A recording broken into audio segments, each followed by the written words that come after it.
Приветствую всех, кто сейчас смотрит телеканал Атамикен Бизнес. Это программа «Время говорить». Также здравствуйте, я говорю всем тем, кто у нас сейчас на YouTube-трансляции в интернете. Канал у нас можно и там посмотреть.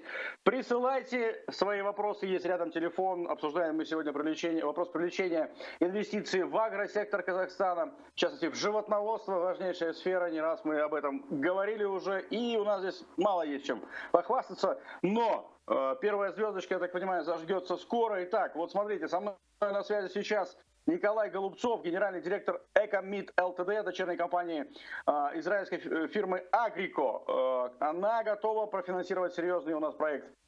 Крупный животноводческий комплекс, экспортно-ориентированное производство в Алматинской области у нас будет. Здравствуйте, господин Голубцов, я вас приветствую.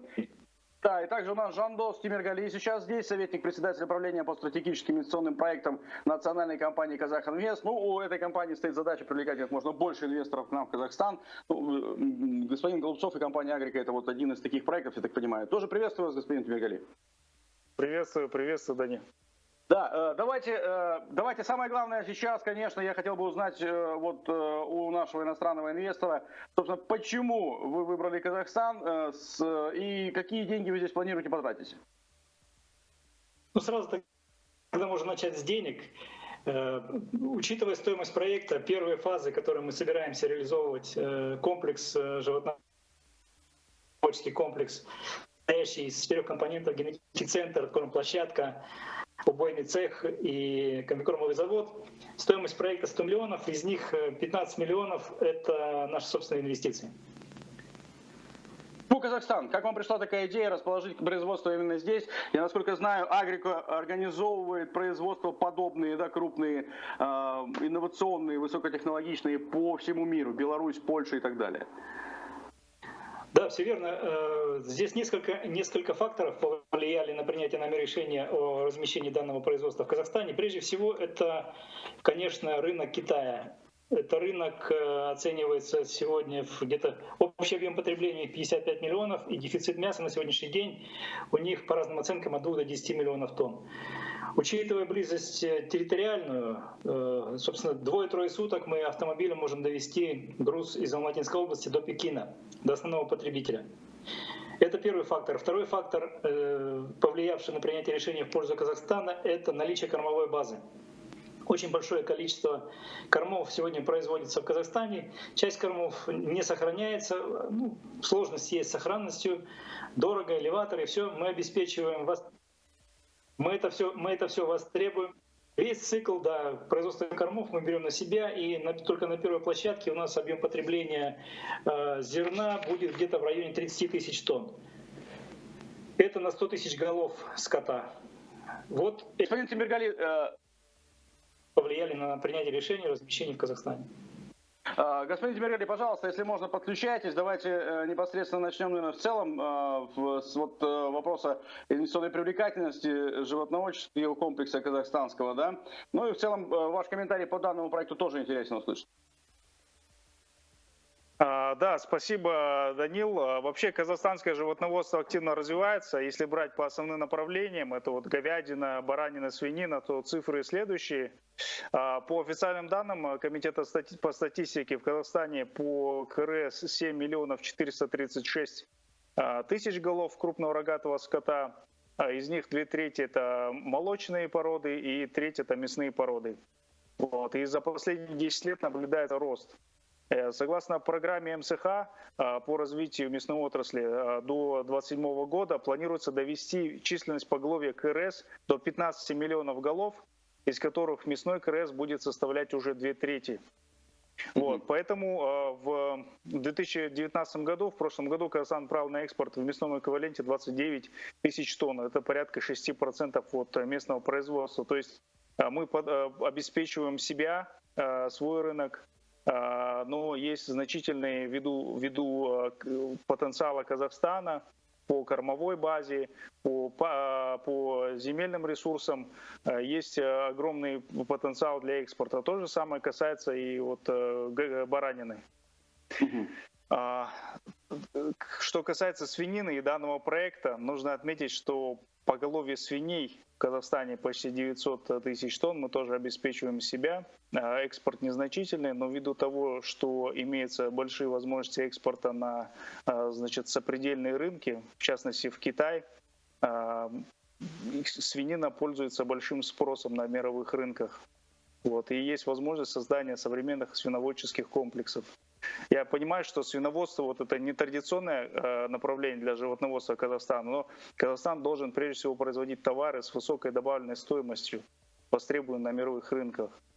Вот, и это задача, это задача, которая поставлена президентом. Я просто помню, как он выступал год назад на расширенном заседании правительства. Тогда в целом обсуждался вопрос привлекательности нашего сектора АПК для инвесторов, и глава государства высказался, что показатели очень тревожные. Я, конечно, понимаю, что за год могло что-то поменяться, но не кардинально, потому что в прошлом году он говорил, что в сельское хозяйство у нас привлечен только 1% от общего объема прямых иностранных инвестиций. Хотя потенциал, конечно, огромный, и тут можно очень много чего сделать.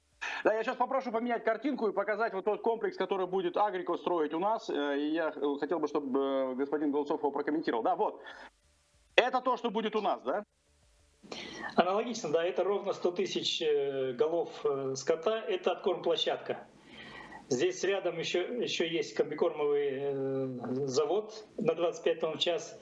Также будет, вот то, что сейчас вы видите на экране, это исключительно откормплощадка. Здесь же будет генетический центр, здесь же будет убойный цех. Убойный цех — это 120 голов в час забоя. То есть мы закрываем потребность где-то в 100 тысяч тонн переработки мяса на этом комбинате. Ну, вот такой комплекс будет. Этот комплекс, то, что вы сейчас видите, он реализуется в Беларуси. Он практически реализован. В Беларуси таких проектов 4 мы сделали.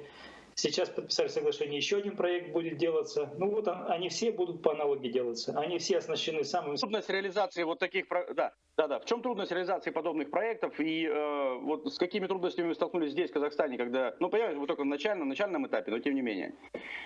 Ну, я скажу, что с трудностями мы еще, наверное, столкнемся. На этом этапе у нас очень хорошая поддержка со стороны Казахинвеста, ему огромное спасибо. Мы получаем поддержку со стороны Министерства сельского хозяйства, кредитной корпорации, ну, общались мы с ними. Проводилось совещание под руководством министра сельского хозяйства и заместителя министра Исаевой, где рассматривался наш проект. Он получил одобрение. Собственно, мы отработали все, что касается земли в Алматинской области. Мы отрабатывали все регионы Алматинской области, остановились на ней, поскольку оптимально с точки зрения логистики. Отсутствие снежных заносов, то, что было в этом году в Казахстане, то есть мы не заранее пресекаем возможность логистических сложностей, связанных с перемещением грузов внутри даже республики. Те снегопады, которые были, они нас заставляют сместиться на юг. Мы старались, да. И сегодня мы согласовали все это. Нас поддерживает Министерство торговли. Наша продукция экспортно ориентирована. 100% продукции будет отправляться на внешний рынок, на китайский рынок. При сегодняшних ценах на мясо свинины, вот июльские цены $6,74 за килограмм. Мы говорим о том, что только реализация первого этапа позволит обеспечить экспортную составляющую в экономике Казахстана, не сырьевую, $50 миллионов. При выходе на проектную мощность 100 тысяч тонн, но это мы планируем где-то с 2006 года начиная, это будет приносить нам $600 миллионов экспортной выручки валютной. Бюджет? Рабочие места? Рабочие места на первом этапе у нас где-то 250 рабочих мест, при этом на реализации проекта, на строительство будет привлечено еще 600 человек. Места высококвалифицированные, у нас очень автоматизированы все технологические процессы кормления, поения, вентиляции, даже взвешивания. Наша разработка, уникальная разработка, мы по габаритам свиньи, это искусственный интеллект, это система видеоаналитики. Мы обеспечиваем измерение веса свиньи без ее загона на весы с точностью до 98%. И те специалисты, которые будут заняты на работе, на обслуживании, функционировании этого комплекса, это, как я говорил, айтишники больше уже даже, чем аграрии. Да. Да. Это же интересно. Безусловно. Генетически мы поставляем лучшую на сегодняшний день генетику, это канадская компания Genesis, у нас с ними соглашение, они будут принимать участие. Совместно с Институтом животноводства Республики Казахстан мы тоже с ними оформили предварительно соглашение, что они будут участвовать в этом проекте. Это будут субсидии со стороны государства на создание генетики. Мы обеспечиваем тем самым внутреннюю потребность в маточном поголовье за счет собственных ресурсов Казахстана. Это наше преимущество и это достоинство для глобального такого государственного масштаба. Помимо выручки, помимо рабочих мест мы создаем генетику и исключаем возможность, зависимость исключаем от иностранных поставщиков. Она будет внутренняя у нас генетика. Я немножко изучил вопрос. В целом Китай это довольно сложный рынок, и не раз наши животноводы говорили, что поставлять туда мясо, речь о другом мясе шла в принципе, да, но там довольно сложно. Я вот помню, что, например, Австралия там с десяток лет пыталась завоевать рынок Поднебесный, и вот только вот спустя столько лет они там плотно закрепились. А что у нас, да, вот в этом плане, господин Темиргали, с доступом мяса нашего, даже вот этого проекта, например, на рынок китайский?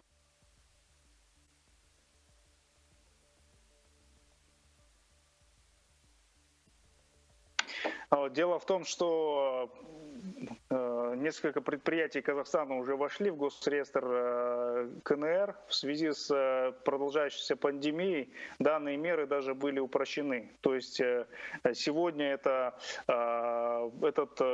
процедура, она уже, сейчас идет речь о передаче ее в доверительное МСХ, то есть комитета соответствующего МСХ. То есть наши специалисты будут проверять, казахстанские инспекторы, и ветеринарная служба Республики Казахстан будет работать в этом направлении. И работа большая со стороны МСХ ведется, и несколько десятков предприятий уже вносятся в этот реестр, помимо тех, которые уже сейчас там находятся. В целом доступ на рынок КНР есть, и в прошлом году Казахстан подписал Да, пожалуйста. Да? Продолжайте. Да. Ага. В прошлом году Казахстан подписал с Китайской Народной Республикой протокол по экспорту. И в этом направлении мы движемся. Я в целом хотел бы рассказать об инвестиционном потенциале животноводческой отрасли. Он огромен, и данный сектор способен стать одним из локомотивов нашей экономики. Прежде всего, это земля, свыше 200 миллионов гектаров сельскохозяйственных земель, из них 180 миллионов гектаров – это пастбищные угодья. Мы по этому показателю в первой пятерке вместе с Бразилией, Аргентиной, Монголией, Австралии. Нельзя забывать, что мы скотоводы, и у нас есть традиции в данной отрасли. Кроме того, существует большой потенциал для внедрения новых орошаемых земель, для развития кормовой базы, для новых проектов. И сельхозпроизводителям необходимы финансовые ресурсы для откорма скота. Как вы знаете, вот буквально неделю назад Всемирный банк одобрил большое финансирование на 500 миллионов долларов именно производство говядины в Республике Казахстан, осознавая наш большой потенциал в данной отрасли и осознавая возможность Казахстана к поступательному развитию данного сектора, начиная от кормочных хозяйств и вплоть до создания экспортоориентированных производств, экспорта продукции на внешние рынки. Нельзя также забывать о господдержке, которую предоставляет Казахстан. Проекты в данном секторе являются приоритетными и могут претендовать на поддержку как по линии МСХ, так и по линии Комитета по инвестициям, также субсидий на приобретение КРС, и в том числе на свинину тоже есть субсидии. И один из главнейших факторов – это наше географическое расположение, доступ к сопредельным рынкам. Это свыше полумиллиарда человек живет в Западном Китае и в пределах ЕАЭС. Также, допустим, если взять экспортный потенциал, рынки – это самое ключевое.